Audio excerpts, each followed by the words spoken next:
ब्रह्मानन्दं परमसुखदं केवलं ज्ञानमूर्तिं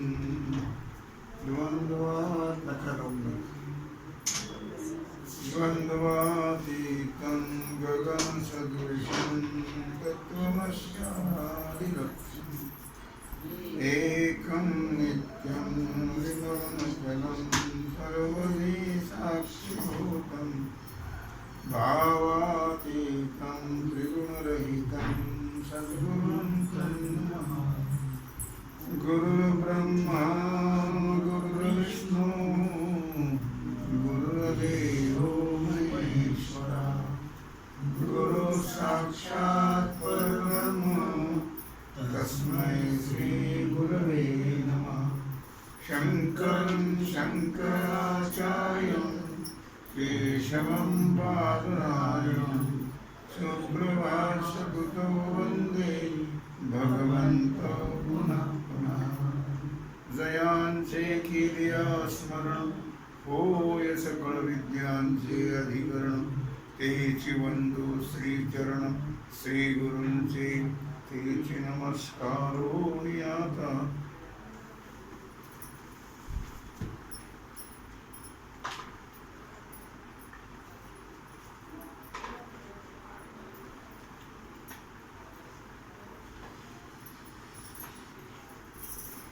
विचार सागर रहस्य तरंग दुसरा हेडिंग 5 पाठ क्रमांक 7। आजचा विषय आहे प्रयोजन विषयी विचार। काल आपण विचार केला अनुबंध चतुष्टयामध्ये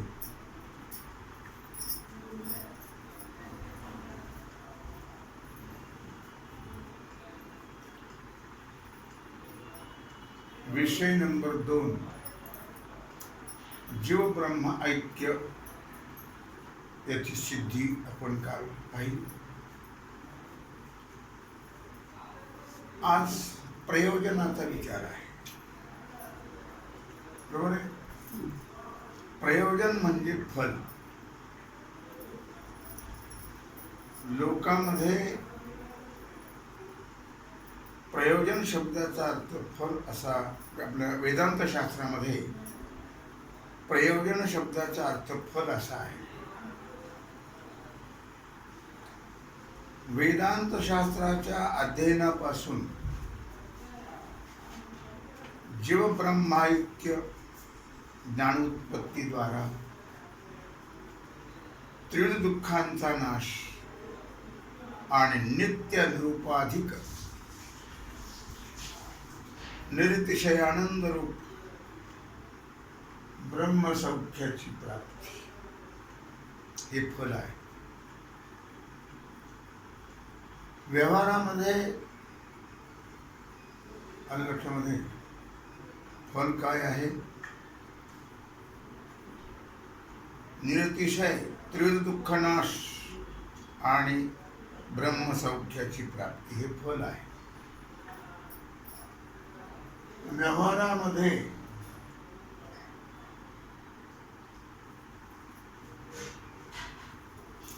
जी अनेक प्रकारची दुःखे आपल्या अनुभवाला येतात,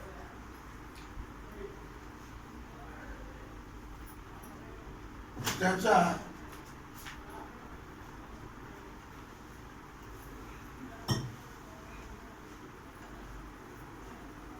कोणत्याही लौकिक उपायाने आत्यंतिक नाश होत नाही, हे आपण पाहतो। तरीही सर्व दुःख नाश आणि परमानंदाची प्राप्ती व्हावी अशी जीवाची इच्छा नाहीशी होत नाही। नित्य सुख म्हणजेच परमानंद सुख आहे। मग जीवाला नित्य सुख हवं आहे का हंगामी? नित्य सुख पाहिजे, आणि नित्य सुख म्हणजेच परमात्मा परब्रह्म। बाकी इतर कुठे सुख नाहीये। सुख एक फक्त परमात्मा आहे. आणि म्हणून माऊली म्हणतो सर्व सुखाचे आगर. सुखा लागी करशी तळमळ तर तू पंढरशी जाई एक वेळ. मग तू अवघाती सुखरूप होशी जन्म जन्मीचे दुःख विसरशी. सुख म्हणजेच परमात्मा. म्हणून सर्व संतांची एक वाक्यता आहे सुखाबद्दल. सर्व सुखाचे आगर म्हणे नरहरी सोनार. सर्व सुखाचे आगर जनी मनीषा रंगधर. सर्व सुखाचे आगर नाथराय म्हणतात तो हा उभा विटेवर. सर्व सुखाचे आगर बाप रखुमा देवीवर. महाराज म्हणतात सर्व सुखरूप पैसा तुझा कोणी सांगा माझ्या पांडुरंगा सारिका. व्यवहारामध्ये प्रत्येकाच्या सुखाची व्याख्या वेगळी आहे. कुणाचा सुख देह आहे, कुणाचं पत्नी आहे, कुणाचं धन आहे, कुणाचा मुलगा आहे, कुणाचं घर आहे, कुणाची गाडी आहे. पण परमार्थामध्ये सुख फक्त एक परमात्माच आहे. आणि त्यालाच नित्य सुख असं म्हटलेलं आहे. आणि त्या नित्य सुखाच्या प्राप्तीची इच्छा सर्व जीवाला आहे. हंगामी नको. अर्थातच म्हणून या ठिकाणी सर्व दुःख नाश आणि परमानंद प्राप्त व्हावा अशी सर्व जीवांची इच्छा नष्ट होत नाही. आणि जोपर्यंत इच्छा निवृत्त होत नाही तोपर्यंत दुःखाची निवृत्ती होणं शक्य नाही. इच्छा निवृत्त कधी होत असते? मिळाल्यावर. व्यवहारातल्या तर इच्छा नाहीच पूर्ण होत. पण नित्य सुख जे आहे ते मिळाल्यानंतर ती इच्छा निवृत्त होईल की नाही. व्यवहारात मनुष्य कोणत्याही स्थितीत असो आणि कुठल्याही अधिकारावर असो आणि कितीही ऐश्वर्य संपन्न असो, फार तर काय सार्वभौम राजा असला तरीही त्या ऐश्वर्याने त्याचं सर्व प्रकारचं दुःख निवृत्त होत नाही आहे. आणि म्हणून तात्पर्य सांगायचं एवढंच की सर्व सुखाची प्राप्ती आणि सर्व दुःखाची निवृत्ती त्याचं एकच साधन आहे ज्ञान. अज्ञानाची निवृत्ती आणि ब्रह्मप्राप्ती. कारण आत्मज्ञानानेच अज्ञानाची निवृत्ती. कारण दुःखाचं कारण अज्ञान आहे. आपण पाहिलं जीवाच्या पंचक्लेशामध्ये. मग त्या अज्ञानाची निवृत्ती होण्याकरता आत्मज्ञान बिन नर भटकत है कहा मथुरा काशी. आत्मज्ञान नसेल तर निवृत्ती होणार नाही अज्ञानाची. आणि अज्ञानाची निवृत्ती होत नाही तोपर्यंत ब्रह्मसुख प्राप्त होणार नाही. अशा प्रकारे ते साधन तर कळत नाही माणसाला. अज्ञात आहे ते साधन, ज्ञात नाही आहे ते साधन. आणि त्या अज्ञात साधनाचं ज्ञान जे ब्रह्मज्ञान अज्ञात साधन आहे त्याचं ज्ञान वेदांत शास्त्र करून देईल.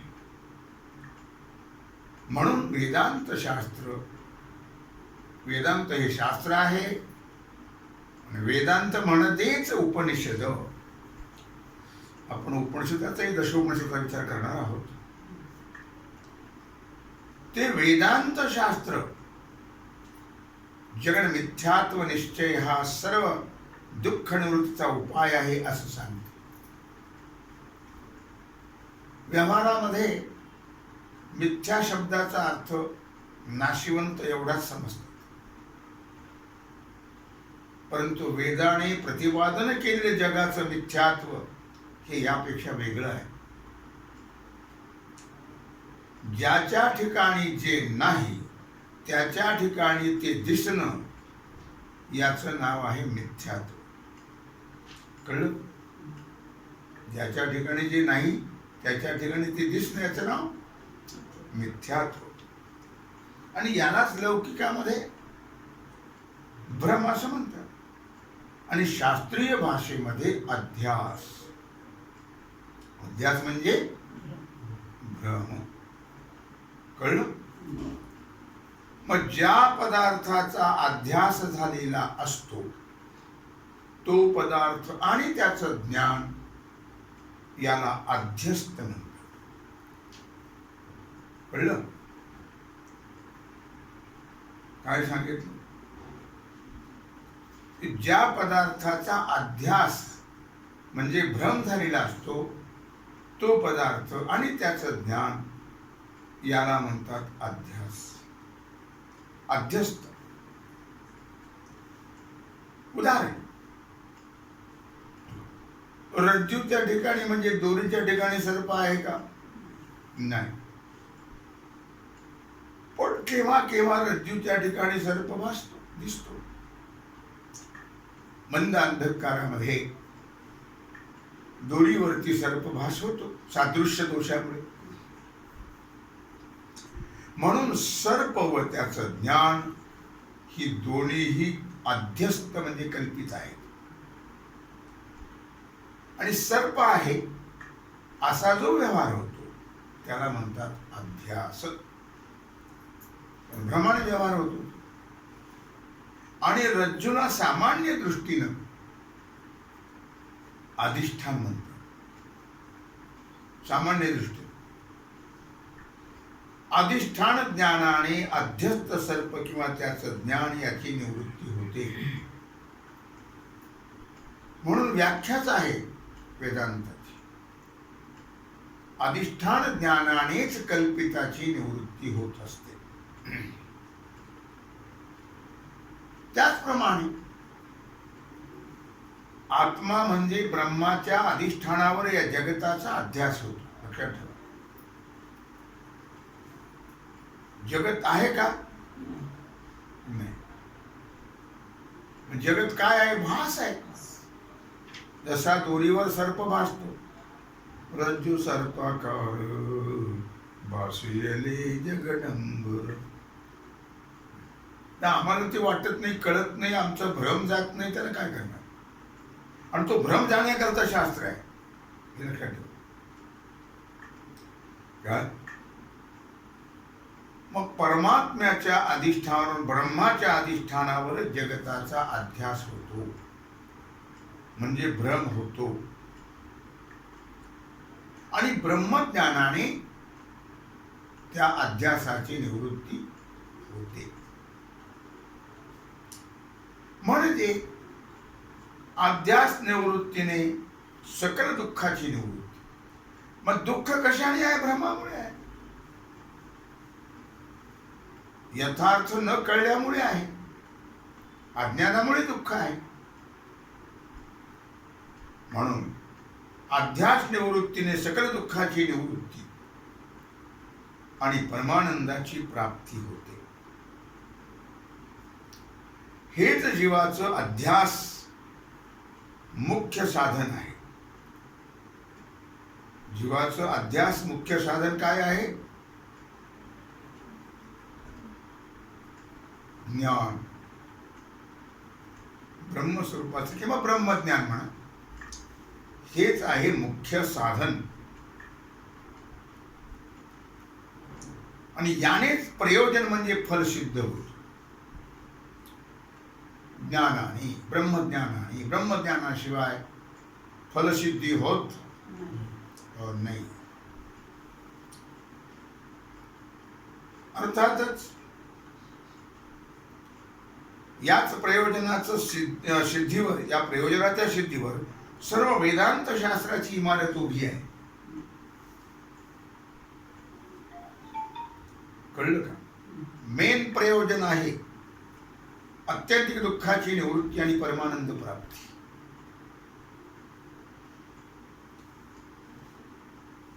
आणि ते प्रयोजन जगत अध्यस्थ ठरण्यावर अवलंबून आहे. जग कल्पित आहे हे ठरण्यावर अवलंबून आहे. मनुष्याला तर कल्पित कळतच नाही. एवढा जरी व्यवहार आपण पाहतो डोळ्याने सगळं, तरी कुठं लक्षात येतं माणसाचं. चालविती व्यवहार सत्य म्हणून, शेवटी खरं आहे म्हणूनच तो चालवतो. शेवटी काय आहे? शेवटी बाबा जेवले पतार पालत, काही सांगा ते कवडी गेली नाही, तरी पण आपल्या लक्षातच येत नाही या गोष्टी. काय म्हटलं त्याने? लक्ष घरी जेथे काशाणी तांब्याची, शुद्ध कांचनाची सप्तकोटी. शुद्ध सोन्याचे बंगले होते रावणाचे 7 कोटी बंगले, रोहावशी नाही.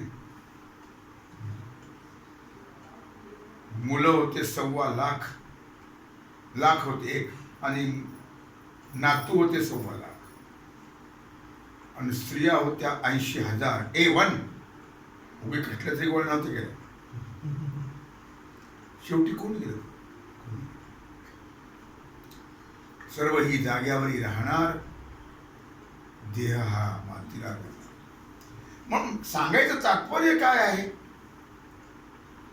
की भ्रमनिवृत्ती झाल्याशिवाय दुःखाची निवृत्ती होत नाही, आणि भ्रमनिवृत्ती ही आत्मज्ञान आणि ब्रह्मज्ञानानेच होते. याचा जीव विचार करायला वेळच कुठे जीवाला? आल्यापासून तो जाईपर्यंत त्याला सवड नाही हो, वेळ नाही. अर्थातच वेदांत हा अत्यंत श्रेष्ठ ग्रंथ आहे, जीवाचा भ्रम घालवणारा ग्रंथ आहे, आणि स्वस्वरूप प्राप्त करून देणार. असो, वादात जर जगत आद्यस्थ ठरलं नाही तर वेदांत शास्त्र निष्फळ होणार. समदृष्टीने ब्रह्मावर जगत अध्यस्थ समष्टी दृष्टीने, आणि व्यष्टी दृष्टीने आत्म्यावर अहंकारादी अध्यस्थ आहे. समष्टी दृष्टीने सर्वांच्या दृष्टीने ब्रह्मावर जगत अध्यस्थ आहे. कळलं? लक्षात आलं? आणि व्यष्टी दृष्टीने व्यक्तिगत आत्म्यावर अहंकारादी अध्यस्थ आहे. अध्यस्थ म्हणजे कल्पित. असं थोड्या भेदाने म्हणण्याची वहिवाट आहे, पद्धत आहे. वास्तविक विषय निरूपणामध्ये जीव म्हणजे आत्मा व ब्रह्म हे एकच आहे. आपण नेहमी पाहत असतो श्लोकार्धेन प्रवक्ष्यामि यदुक्तम ग्रंथ कोटिभिः ब्रह्म सत्य जगन मिथ्या जीवो ब्रह्मैव न परा. वास्तविक जीव आणि परमात्मा एकच आहे. जीव म्हणजे आत्मा, आत्मा आणि ब्रह्म एकच, असं सिद्ध केलेलं आहे.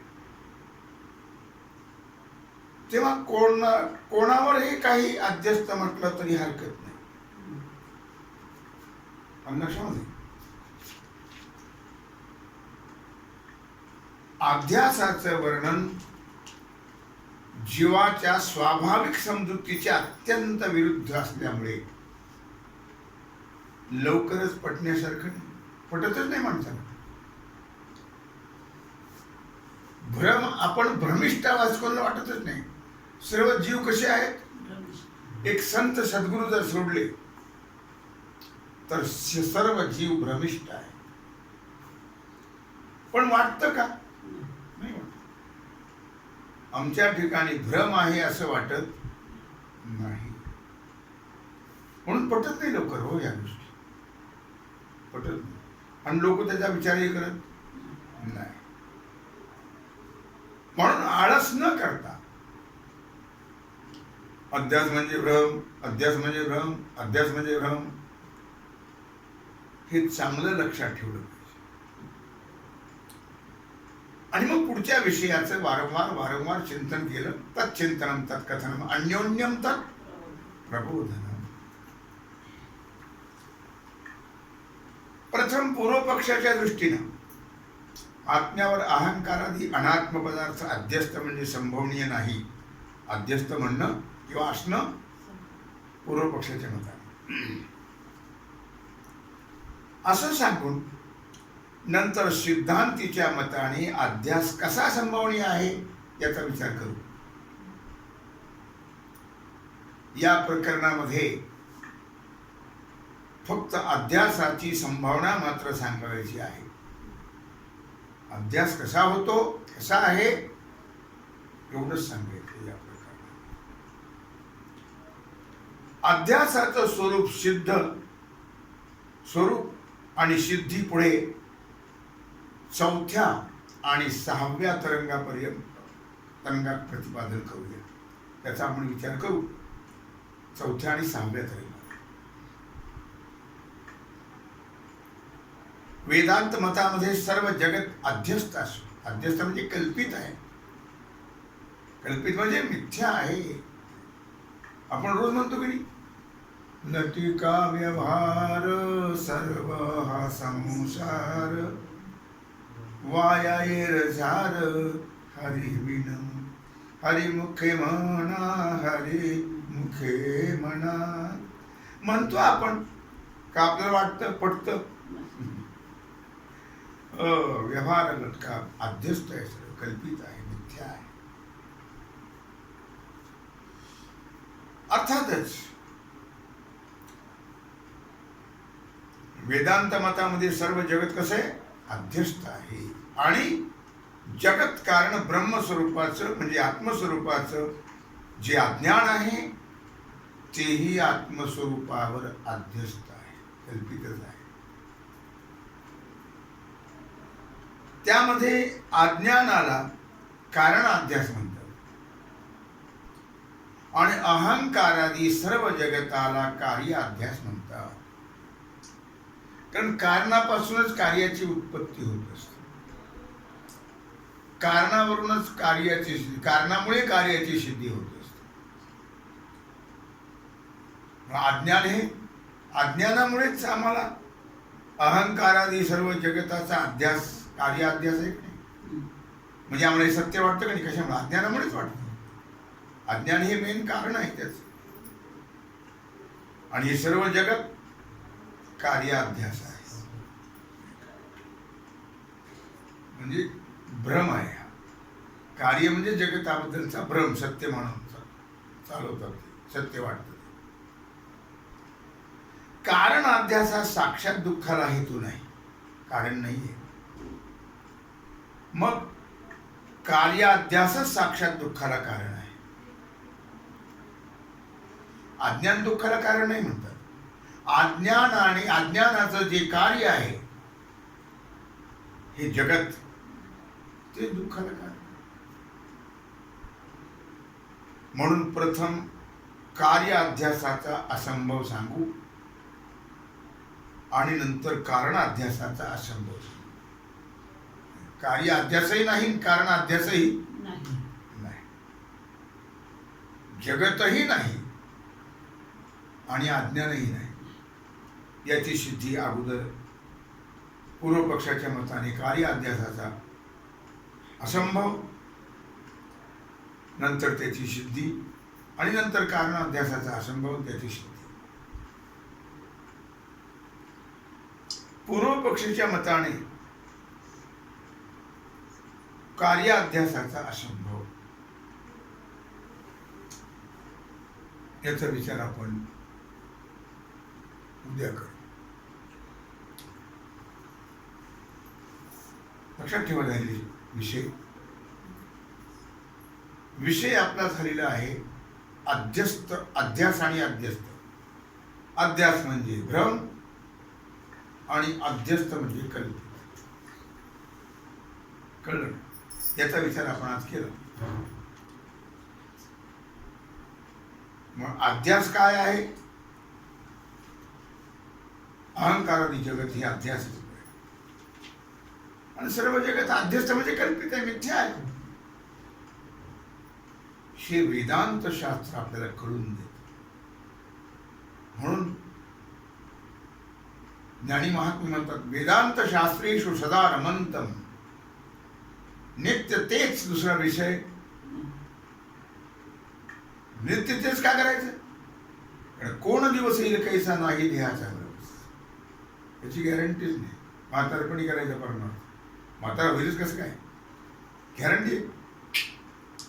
म्हणून अध्यात्मशास्त्राचा विचार नित्य करावा आणि आपल्या भ्रमनिवृत्तीनं याच देहामध्ये मोक्ष प्राप्त करून याच देही त्याची जोडा भोगो मुक्तीचा. तेव्हा झालेली सेवा भगवत चरणी समर्पित करून राहिलेला जो सेवेचा भाग आहे तो आपण उद्या पुंडलिक वरदार विठ्ठल श्री ज्ञानदेव नरिनाथ भगवान की जय. श्री सद्गुरु ज्ञानेश्वर महाराज की जय. श्री सद्गुरु जोग महाराज की जय. श्री सद्गुरु साखरे महाराज की जय.